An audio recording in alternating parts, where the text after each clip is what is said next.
ಹರೇ ಶ್ರೀಕೃಷ್ಣ. ಶ್ರೀಮದ್ ಭಗವದ್ಗೀತೆ ಅಧ್ಯಾಯ 5 ಶ್ಲೋಕ 18. ವಿದ್ಯಾ ವಿನಯ ಸಂಪನ್ನೇ ಬ್ರಾಹ್ಮಣೇ ಗವಿಹಸ್ತಿನಿ ಶುನಿ ಚೈವ ಸ್ವಪಾಕೆ ಚ ಪಂಡಿತಾ ಸಮದರ್ಶಿನಃ. ಈ ಶ್ಲೋಕದ ಭಾವಾರ್ಥ: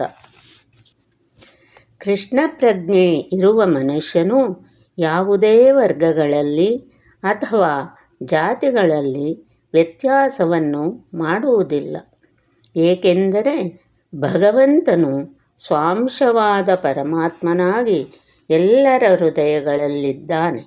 ಪರಮ ಸತ್ಯವನ್ನು ಹೀಗೆ ಅರ್ಥ ಮಾಡಿಕೊಳ್ಳುವುದೇ ನಿಜವಾದ ವಿದ್ವತ್ತು.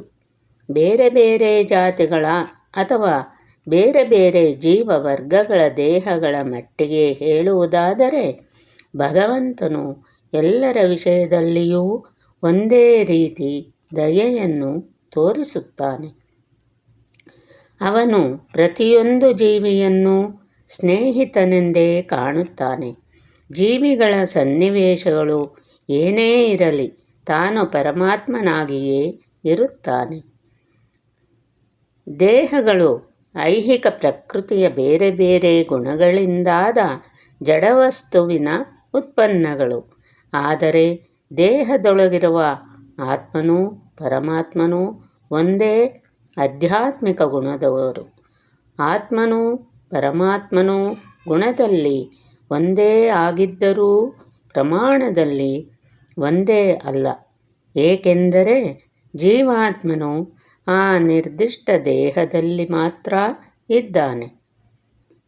ಆದರೆ ಪರಮಾತ್ಮನು ಪ್ರತಿಯೊಂದು ದೇಹದಲ್ಲಿಯೂ ಇದ್ದಾನೆ.